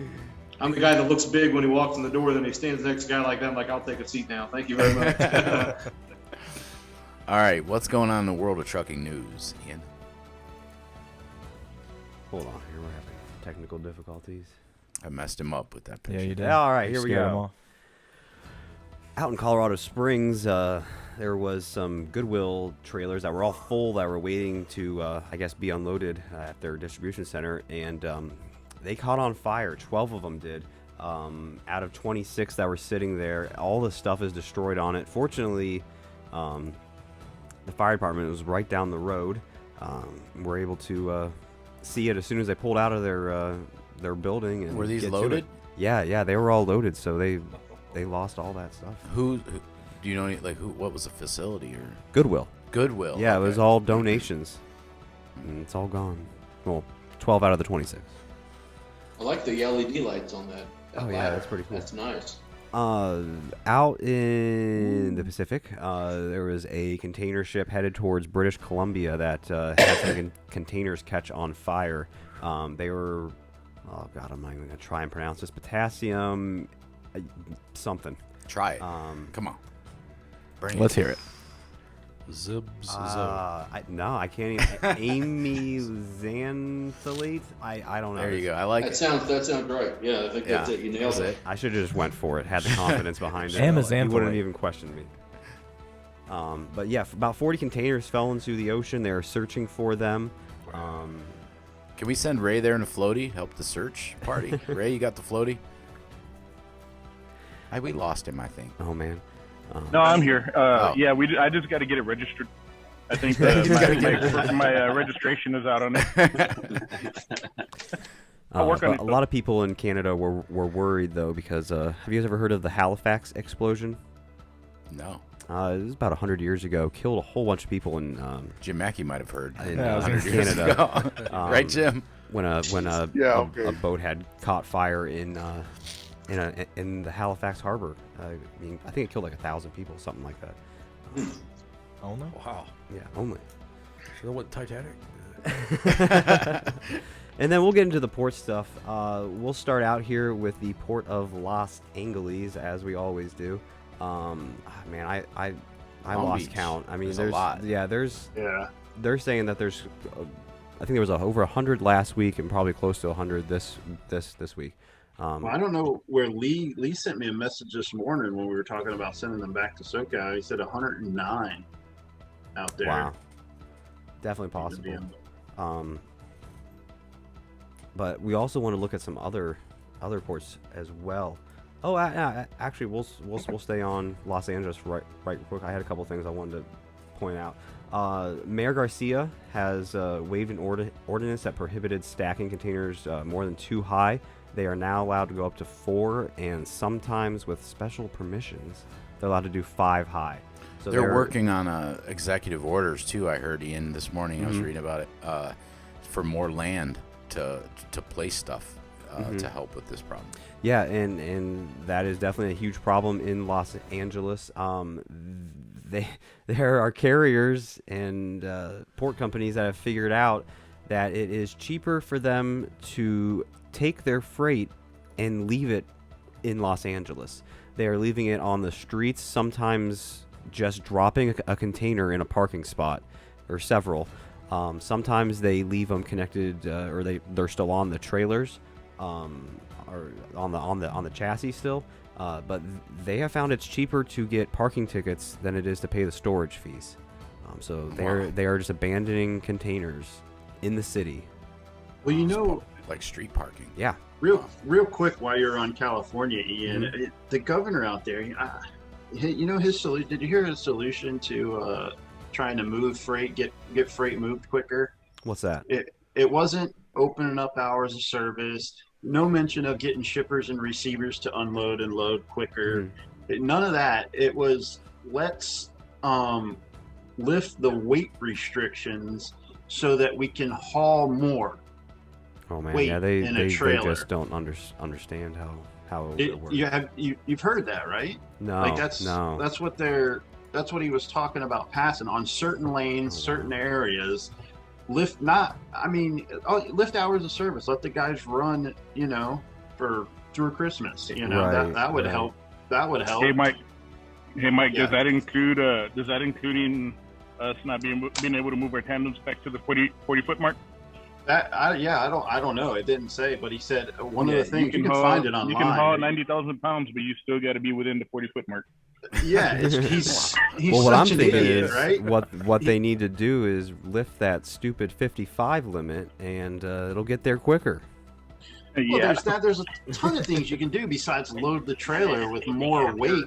And it was so funny. The day after I read that article about him lifting the weight restrictions, CHP has posted something about a trailer that was loaded, looked like baled recyclable cardboard, and it had buckled in the middle, right on an exit ramp. I thought to myself, so let's just load more weight on these trailers. Yeah, I'm not willing to put more weight on our drivers, on our trucks. No one is. That's crazy. Yeah, I'm looking for less weight. Right. So now you're going to run, even if they put 10, 20,000 more, now you're running at 90, 100,000 pounds? I wonder how many recaps and steer tires are going to blow out. Yeah. I'm not with the weight. If you want to change some hours a little, I'm okay. I don't want to see everybody running wide open and creating a safety issue. But, if you want to maybe adjust it a little bit. The only way I see that working is if you haul two fully loaded trailers at 80,000 pounds apiece. You're pulling 145,000 pounds versus being loaded at 80,000. So you're talking about like doing a wiggle wagon. Yeah, they didn't call it the 40 foot wiggle wagon. Yeah, that's one thing. You're not putting all that weight on tires, is so to speak. You're legal on 2 different trailers if your truck can handle it. But I'm talking about I'd rather haul the normal legal weights that we can haul now, and maybe you adjust your hours of service where you can let a guy run instead of 11 hours with a 10-hour break. Maybe you do something where they can run 8 and splitting them up a little bit. Maybe you run 10 with a 5-hour break and then run something. Right. Yeah. Or don't run a split. Just run a 10-hour. Just run a long day on every 10-hour break. So that way guys are getting full rest for a full ride. Extend it. Yeah. Something. I'm not. It's not our decision. I get it, but especially with these load and unload times, I always said if they did away with the 14-hour clock, if they did away with the countdown, right? Because if you put that countdown in any other business, any other aspect, it doesn't work, right? But there's a countdown on us. So as it's counting down, you're trying to rush, right? So if they did away with the 14-hour clock, and just said, okay, and maybe up at an hour to drive a day, and just said, okay, or maybe even the 70-hour clock, but did away with the 14-hour countdown and said, okay, you can drive for 11 or 12 hours a day, and the only thing that'll reset that is a break. Take a break. Is a 10-hour break, yeah. You know, or a split or whatever, but not have a countdown on you because you're waiting at the shipper for, 5 hours to be loaded, and then you got to hammer down trying to make up time or something, Well, we've got a portion of our fleet that California Air, whatever board, the carb portion of California, like we got guys that can't go into the state. So, I mean, help yourself. Mm-hmm. Yeah. Remove some of this. And I'm not talking about permanent EPA rollbacks or the other nonsense, but just to get over the hump and get things normalized. We have a bottleneck. Let's get it taken care of so we can move forward. Yeah, and it's really hard to pinpoint just one reason for the bottleneck too. I mean, I feel like it's multiple things. Look, I believe in having some regulations on hours of service. I get it. It keeps everybody safe on the road, but our hours of service with the 14-hour rule, like Mike was saying, the 14 doesn't stop. I mean, I never thought that was a good idea because, and I've experienced it as a driver and guys, that are on here, drivers that are with me. How many times have I or you been to where you go to deliver and then you get detained a little bit? Maybe it's not so bad, but you're bumping up against your 14 just to get on to go get a break at where you got facilities and all that. I mean, it changes a lot of things with that stopwatch, basically. Yeah, but it's also a mentality. I mean, it's been coming for a long time. AB5, carb compliant. I mean, no, I'm all about safety on the hours of service. I'm not sure that that's the needle you move, but you look at all of the policies that have been brought into the state of California just by itself, and then you say, this is not a problem that started overnight. It's here now because we've had an influx of freight and we've had, you can call it supply chain breaks, but it's here for a lot of other reasons, and some of them are regulatory, and pulling that back, I think, would be a great help. Well, I found the article on this. This was from October 20th, and it's Governor Newsom on Wednesday signed an executive order to address supply chain congestion at shipping ports and in the state. The executive order directs state agencies to determine state-owned properties and other locations that could help alleviate short-term shortage needs once goods are taken off the ships, and identify priority freight routes that could be temporarily exempt from the vehicle weight limits to allow them to carry more. So I don't know what routes, and I don't know who's gonna. Yeah, I'm not more weight of that. Yeah, but. Trash it, try again. Let's go. Wait till you call for a load in Southern California, and the broker tells you, "No, you can load up to 100,000 pounds now." Okay. This is a little off topic, but speaking of California, and how different it is from the rest of our real world. So the other day, I went to put my address in. Mike, it was when I was ordering the new coffee pot for the office. I got this new coffee pot that Mike has coming, and I went to put my address in, and it, instead of putting you know how auto populates your address or addresses, and you don't have to type the whole thing. I clicked on it, auto populated, but it was the same road in California. It was in Southern California, and I accidentally clicked on it, and Tina was up front. I was up by her office, and then I looked at Tina and I said, "Hey, can you Google this address? It's the same as our house, same street number, but it's in California." I was just curious, what does it look like? So she's Googling it, right? And she goes, "Oh, it's really cute. It's really small. It's nice." And I go, "Does it look like our house?" And she's like, "Why would it look like our house just because it has the same address?" I was being funny, but she goes, "I really like this. Could we move there one day?" And she's just going on, and she goes, "Really small house." I go, "How much is it?" She goes, "Like 350,000. No. She goes, "It's like 350,000. I'm like, "Oh wow, that's for the whatever area it was. I forgot, but it was a nice area." And and she's going on and on. Now she's showing me pictures of it. I'm like, "Wow, 350 grand." And it's a small house, beautiful view, and it's right on, pretty much on the ocean. And then the price comes back up again. It was $3.5 million. It was funny. She's like, "Oh, never mind." Zero's a placeholder. Zero's just a placeholder. What's your address again? She didn't catch that. That's hilarious. It's 555. Place on the ocean, 350,000. But it was funny. Yeah, it was funny because I bought into what she was saying, and then I was thinking to myself, there's no way it could be 350, and sure enough, it was 3.5 million. And, Yeah, next week they're gonna get a coffee maker over at that address. yeah, they're gonna get it in California. 1,000 I square corrected feet, it. yeah. I did correct it, but hopefully tomorrow or Friday we get the coffee pot. Anyway, Ian, is that it? You got anything else? yeah, no, there's some more stuff. Let's go. Yeah, I interrupted. Rudely interrupted him. Sorry, man, but I just thought that was funny. My apologies. All right. So yeah, we wanted to look at some ports here. Did we? Yes, we did. Oh. Um, Can we go to the source of all this? Oh yeah, we will end up there. Oh, okay. Just want to go up to the Bay Area. Quite a few ships in there. Up to the SeaTac area. Quite a bit. Not really a whole bunch waiting though, as we've seen some other places.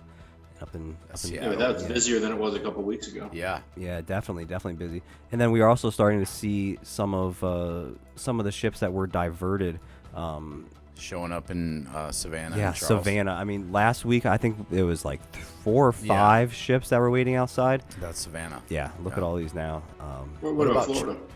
Showdown. Well, before we get there, go to Charleston because they said they were going to move some to Charleston too. Yeah, Charleston. I think this is. There was like one ship. Yeah, that's busier now too. Is that Not Charleston? much. Maybe. Okay. Yeah, that's Charleston. Yeah. Oh, we can continue going up the East Coast here. Where are we at here? That's Carolina. Oh, that's definitely not New York. That's Carolina. Cape Fear. Cape Okay. Fear. Yeah. It's the Good Outer movie. Banks. Yeah. Moving up. Norfolk, there are definitely a bunch waiting to get in there.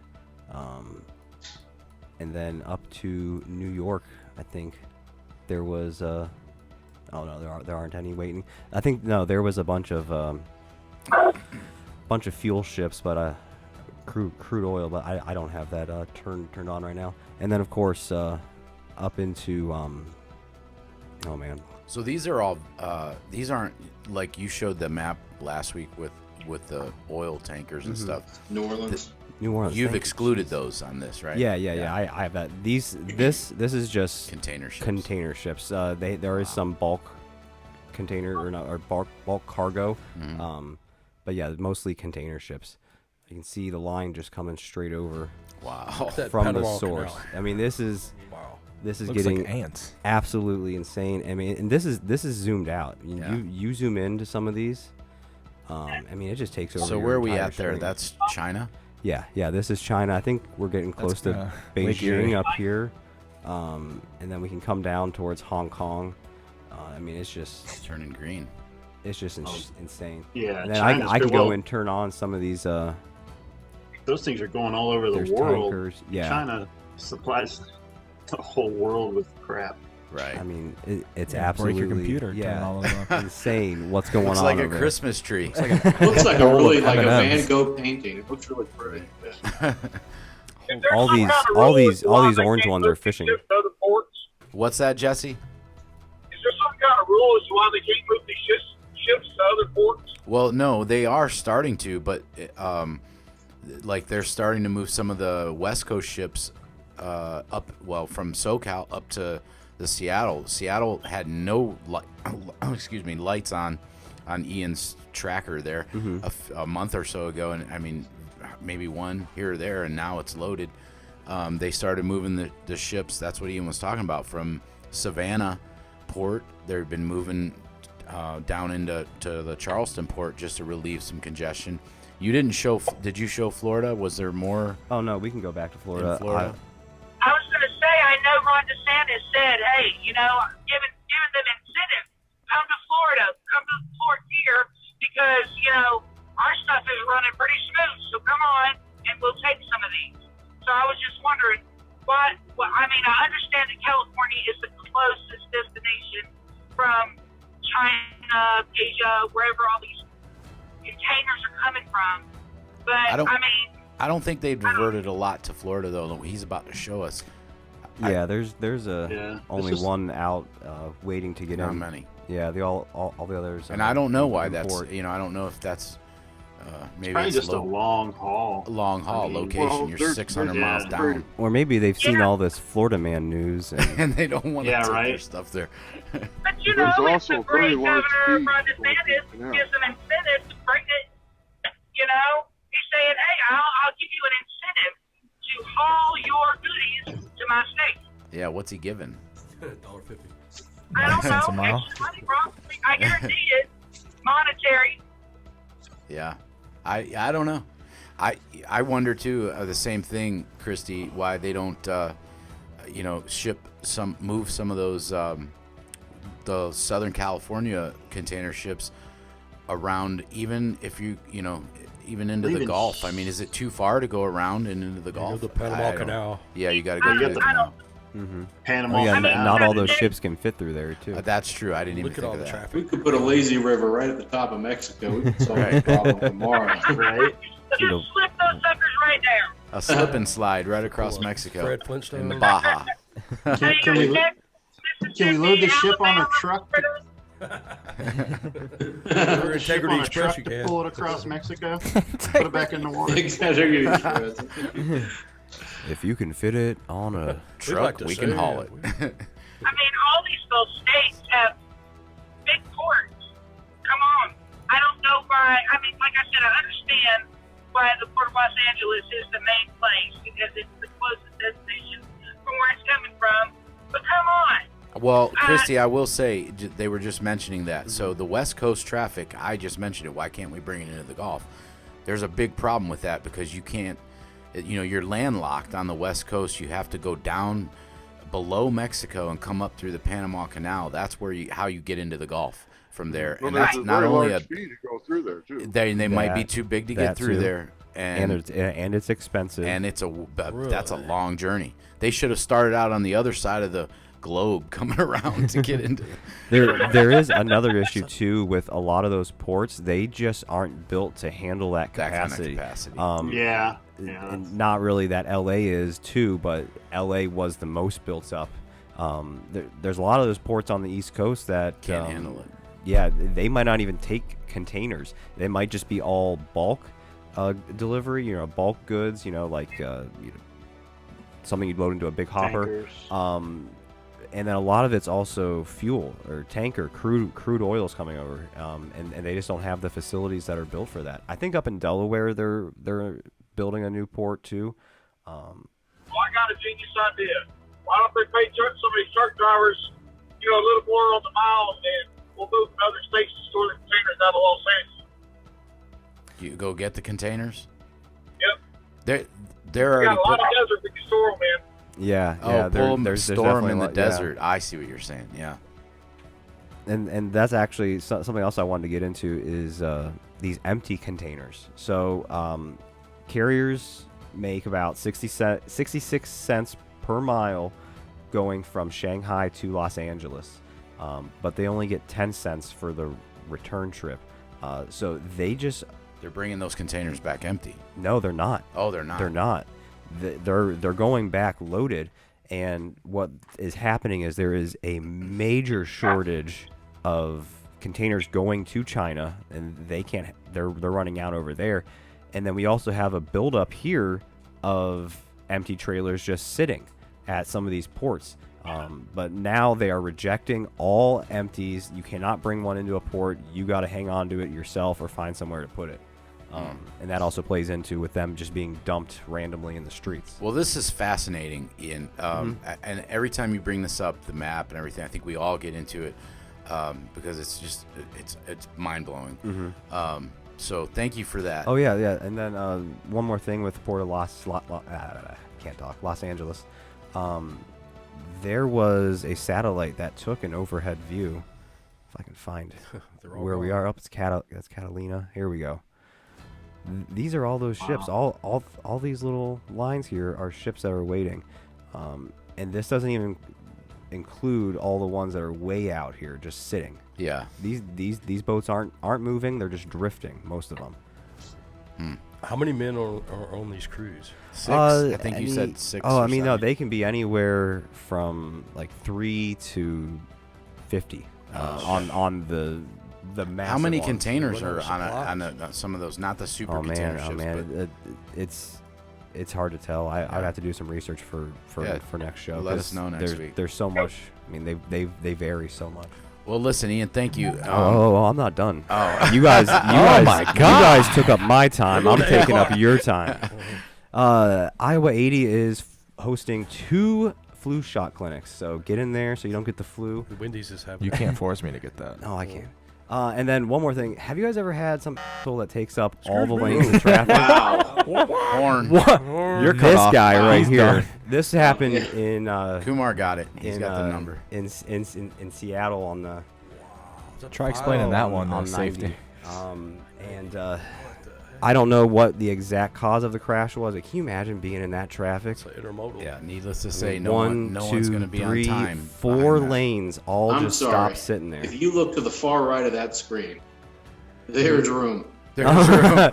you can pull a Mini Cooper through that. So I would literally just park my car and walk. Oh man, I can't imagine.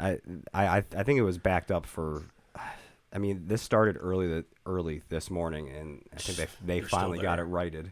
Well, guys, keep your logs clean, keep your trucks clean, and keep the shiny side up, so you don't have to sit like that guy. Oh, and I should add in there. Fortunately, no one was seriously injured. Wow. Yeah. How did that happen? I did bring some good news where Canada is fixing to lift all their mandates where we can get back and forth across the border fairly quickly without having all the holdups for vaccinations. So. And Jesse's been ready. He's got his passport. He's ready to do some border crossings. We just got to make sure those rates are good, Jesse, and I'll send you. Oh, yeah. BC's hot right I now. was saying I agreed up on it. It's Mexico. Jesse's never been to one state, Alaska, and he mentions every now and then. I know there's loads going up there, Russ. We got to go one of these days. The problem is there are loads going up there, but there's almost nothing coming back. I know. You got to get it. Look at all the ships in Make it BC. a round tripper like Mike did. Didn't Alec Baldwin make a movie up there? All right. Oh yeah. Questions with Kumar. That's fine. So, drivers, are you ready? Who handed me a hot gun? Kevin, Ray, Nate, Jesse. Yeah. You ready? Can you guys handle it this week? It's me and you against Kumar, and who lost, Joel? Ian. Ian's got to pay if Kumar loses. I think I'm disqualified from. No, that was the other time. And I'll make him pay. Like Mike Minsley. Tim Minsley. Yeah. So here we go, guys. Trucking questions with Kumar. This is the last and final week we'll be doing it where Kumar is not in the trucking business. Mm-hmm. So, guys, it's going to get harder after this. Progressively. But honestly, hey, Ray. What is a 34? Jim Mackey. I can ask these questions to Ian and Zach, and they don't know most of the answers, and they've been working in trucking for years. So I don't think you have much to worry about. Decades. Zach, I thought that was Eric. Eric, are you there? She keeps calling him Eric. Who's Eric? She thought I said Eric on the phone. Yeah. I wish I had Jesse's good. All right. Joel. Joel. Yes. Let's go. Trucking questions with Kumar. Oh, I'm reading this. Okay. Ray. Kumar, it's 10 after 7. What are the 2 active ingredients of DEF No, I don't want any. Oh boy. You guys hear that? What are the 2 active ingredients in DEF fluid? Horse pee and... Is it A, deionized water and coolant? Wait. The 2 active ingredients. In DEF fluid. Yep, multiple choice. In DEF fluid, okay. Yep, A, deionized water and coolant. B, seltzer water and coolant. C, urea and iron oxide. Or D, deionized water and urea. Kumar? I'll have to go with Who's typing? Somebody typing? You answering for him? That was Ian. Ian types really loud. I have very clicky keys. He has clicky fingers. Deionized water and coolant. Is that what you say, Kumar? Yeah. Okay. Ray, Jim Mackey, Jesse. What was the last one? I'll read them to you again. Is it deionized water and coolant? Is it seltzer water and coolant? Is it urea and iron oxide? Or is it deionized water and urea? B. Wait, who said that? Oh, that was Mr. Mackey. You couldn't tell by the voice who that was? Yeah, what'd you say? B, seltzer water and coolant? Oh, I'm going to say D. D, deionized yeah, water. I'm going with D as well. Deionized water and Jesse? urea. Yeah, you agree, Jesse? I play D myself. Yeah. I think we got it. Kevin, Nate, you agree with that? Yeah, I'm gonna go with D. Yeah. Wow. So what's urea? That sounds pee. like it's cow pee. You should have listened to It Zach. sounds like I bodily didn't. I fluid. literally had no idea that was. You have to the, pee in your gas tank. Yeah, Zach said horse pee. You should have ran on that. What? Yeah. All right. Well, urea is a nitrogenous product of a metabolic breakdown of Metabolic? proteins. In other words, all right. Question 2. There you go. That's 2. What is going on, guys? Good gracious. Derailing very quickly. All right. I don't know whose idea that was to get started. So it's 1-0, my guys. Coom. Question 2. Yes. On a typical van trailer, each hole slid changes the weight by how many pounds? Let me read Russ, that. you On a wanna typical check the van answer trailer, before- each I hole did check slid this changes because I the thought weight. it was a little different. Me too. So Okay.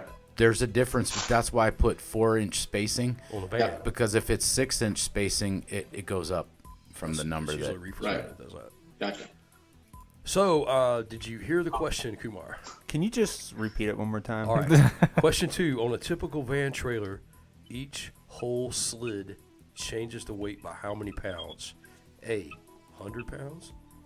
B, 250 pounds. C, 500 pounds. D, 750 pounds. So Kumar, what do you think? 100, 250, 500, I 750. have no idea what we're talking about. Nope. It sounds like a foreign language. You're gonna learn soon. You're gonna learn to live. I'm gonna learn. 500 pounds. He says 500 pounds. Ray, Mackie, Kevin, Nate. I'm gonna go with 250 pounds. 250 says Kevin. 250. Yep.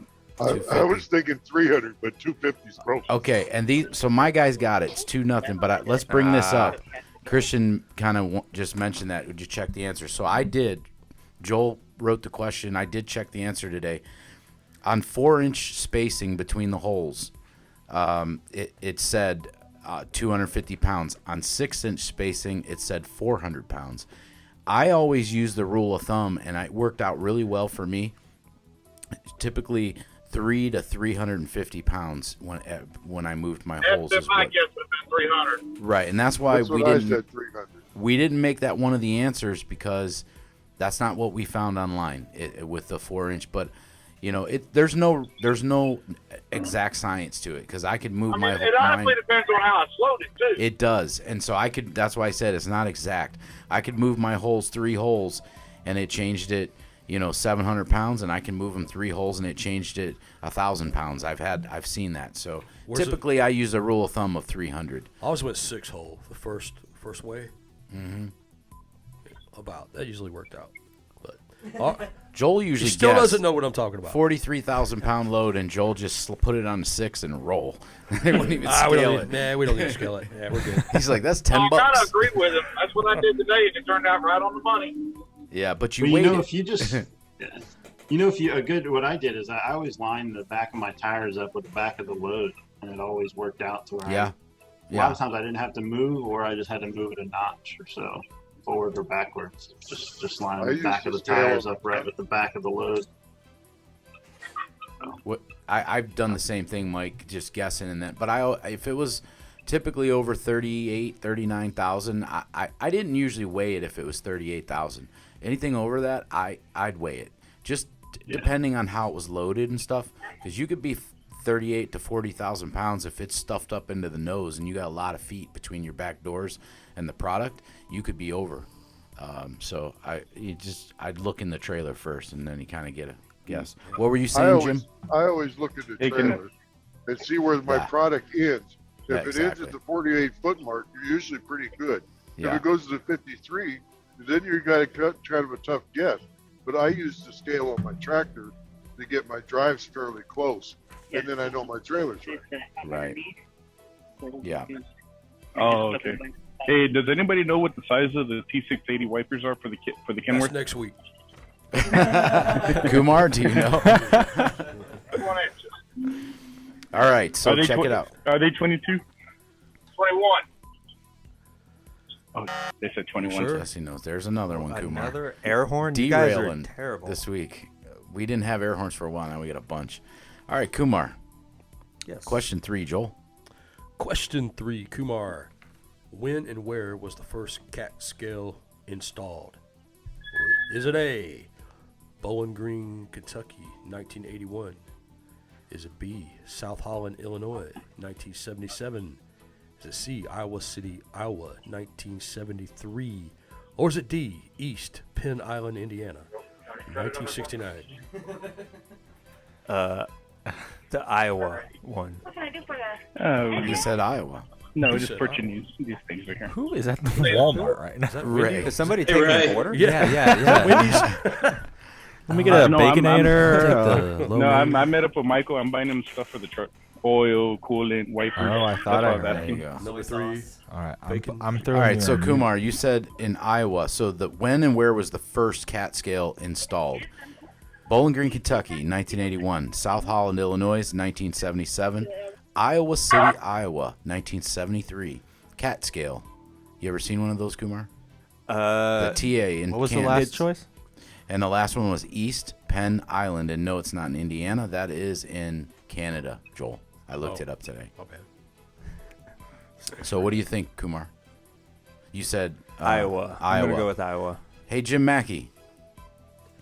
South Holland. Wow. I don't think I need to go to anybody else. He was there. Confidence. Yeah, I knew have it. no idea. Was there for the ribbon cutting ceremony. We just need to. 1977. Jim's in the picture when the mayor cut the ribbon. That was in Illinois. First And he was cat- 43. Yeah, he still had that beard that's in the beard contest. That's when it was first growing. Wow. All right, Jim. Thank you. We're 3-0. I don't know. There's a bonus This will question. be the last week, so you guys. Maybe we'll do don't 2 get points for comfortable. this bonus question. That'll get you back in it. And we've done this question before. Joel, I'm going to do this one. You can do the last one. All right. What, Kumar, is a lumper? Oh yeah. Is this multiple choice? No, he needs there's to a just bonus say what it question is. to it. So there's a 2-part. This is a 2-part question. You get 1 point for the first part if you get it, and 1 point for the second. I remember my answer, but I don't remember the correct What answer. is a lumper? Brain blast. Well, what was your answer last time so we can hear that? My answer last time was, I think, roadkill. Well, that's still wrong. That's still wrong today. So we know it's they not may that. smell like that. I shouldn't go with that one then. We know it's not that. A So let's lumper. break down the word a little bit. Look at the English version of the word. So Okay. Lump. What's A lump lump? is a mass. In the Greek. Okay. okay, And is that a noun? What is it's that? I think is like kind of like what it. I don't know. I'm trying to break it down. Like. Well, if you're faster, that means you're fast, but you're doing an action, right? Yeah. Okay. So now we have lump, which is a mass. Doesn't make it easier. Your psychology's not working. It's not psychology. No, it's not. Failed education. I can't even like think He's of trying a to lead him. possible answer. Answer. Anther. He can't answer it. I can't If answer. you it. have a lump of crab meat over here, and you want to get the lump of crab meat over there, You use a fork.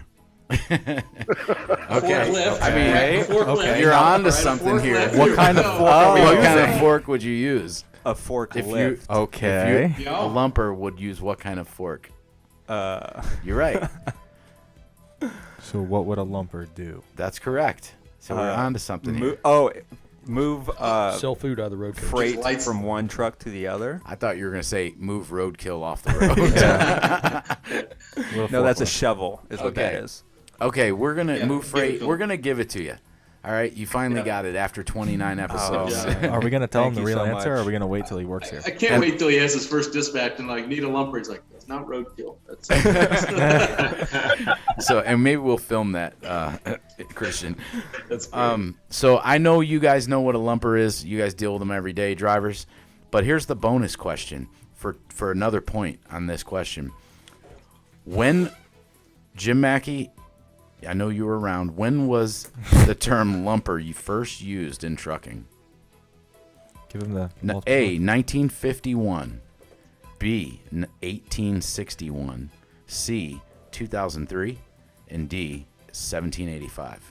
Wait, I have a question about your question. And I was only kidding when I said Jim Mackey. First time used in trucking or just first time used? First time used in trucking. Because I don't know if they were trucking in 1791. So they were muling. Wow, he's like a hound dog. He's smelling these slick, last yeah. questions Well, Google it, Ian. You go ahead and Google it because I did. Okay.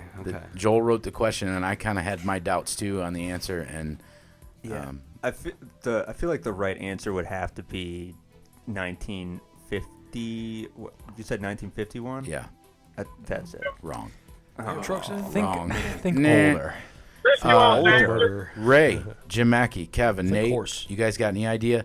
It's not 1951, 1861, 1785, or 2003. 1861. Christy wants to answer. What'd you say, Jesse? Christy wants to answer. Answer it, Christy. Come on. She Googled it. 1785. She's got Google. They didn't have Google then. Don't tell me you didn't Google it. I know, that's what I was saying. They had wagons, brother. You guys set that question Just up wrong. drop my They sweet had potatoes. Conestogas, brother. I did not They use had step decks. It was on the Oregon Trail with a horse and what do you call those? Wagon. Oh, a lumper. But now I'm going to look. Now I'm going to look. It is 1785. Fun fact about the Oregon Trail. Did you know that Great video when they game. were on it, like the kids sometimes would go out and play in the tall grass, and sometimes they would just go missing, and they would just move on. Keep on Just trucking. move on. Oh my god! So, yeah, just stranded kids out in the middle of nowhere. Well, when you have 18 kids, it's, You can it's spare okay them. if you lose 18 one or kids two. at the age One or of two, yeah. 18. Can we circle back here for a minute? Jesse's wife. It was hard to feed them anyway. That's So. that's one less mouth to feed. More food tonight. Let's circle back, Russ. What'd you say, Jesse's Christian? wife. I said, let's circle back. Jesse's wife. You gave her a seat, right? Yeah. But you're not going to give her credit for something she didn't Google. I just want that to be on record. Yes. Exactly. I value your opinion. I feel Hey. you're honest, and I give you 100% credit for your answer. Christian give you credit, but drop off my. She got me a box of sweet potatoes. Drop my sweet potatoes off and keep rolling, Christy. In your new Thanksgiving is coming up. All right, Christy, my bad. Me and Christy have like a. I told you this before on the show, like a brother and sister relationship, and we can go at it. What was that? Yeah. We can argue. I mean, you know, That's y'all gotta Chris. be nice to me. I mean, I can pick up all kinds of goodies along the way, and I can disperse them accordingly. Y'all just gotta be sweet to me. Hey, you got Hey, some it's Zach. ginger What do you snaps. got in there? She's in love with Zach's mullet. Jack. That's my grandpa. Eric, no, that's You mean Eric's Joan Jett's wallet? Wallet. Christian, when they stop in the office, Zach runs because Christy likes to run her fingers through his mullet. Every time I leave. And he's scared. Time for lunch break. Great. Time for me to leave. He's great. Scared of me. All right, Gotta go to so Walmart. so you got one. No one got that. So you're still losing. Yeah. 3 By a lot. to 1. I don't think you can That's catch okay. it. But there's one last interesting question before we get out of here. Joel, read it. Jesse's girl. Oh. Question That's 5. me. I'm also Mrs. Jones, so there you go. Hey, I know that song. That's great. All right. So, last question. Kumar, what is Steven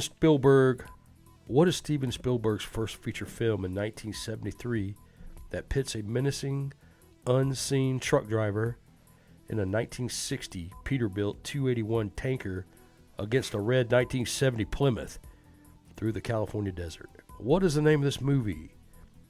Is it A, is it Dust? Is it B, Doom? Is it C, Duel? Or is it D, Dread? Doom. 60 Peterbilt tanker against a red 70 Plymouth. And there you have it, folks. Doom. Drivers, you got a clue on this one? Is Nope. Oh, he already. he just said it. Yeah. Oh, What'd Duel. you say, Doom? Duel. Okay, well, listen, Dune. we won. He couldn't have won. But I want to say Mad something Max. before we get out of here on that. We'll do that next week. You guys know what a 281 Pete is? The difference between that and a 351? They made them in like the about 70s, Oh, it's just a bigger Pete. 65 to 75, somewhere in there. Jim, do you know the difference? Had a needle nose. No. Had flames painted on the side. 281 had a single drive axle. I didn't know that either. I'm not going to act like I'm Mr. Smarty Pants here today. I looked it up. I'm like, what's the difference? And they came with the dual drives on the 351, and 351 was a lot more popular. Huh. Yeah. I thought that was a fun fact. I thought Jim would know that, but Nah, I'm not a Peterbilt fan. I don't like Plymouth didn't have much of a chance. I think we need to talk about the lumper question because I just looked it up and that's at 8 o'clock. I'm getting all right, everybody, that's our show. differential information. With that being here, said, so. All right. What? So am I right? Is that what you're saying? What do you want to say? I'm seeing. Yeah, when I looked it up too, there was earliest known use of these terms was by Charles Darwin in a letter to Joseph Dalton Hooker in 1857. Air horn. And to be continued. We'll do some research on the lumper. Let's talk about those guys origin. behind you, Russ. But other than that, Christian, Mike, you guys got anything else you want to cover before we get out of here? No, sir. No, go Penn State. Go Penn State. Go Buckeyes. Go Penn Island. As I said at the beginning, thanks to Truckworx Kenworth, Over the Road Apparel, Prime Wellness and Performance, Owl's Quality Market in Barberton, the Gator Drive-Thru, and let's throw in some Gardens on Air in there for Lee, his place down in Alabama.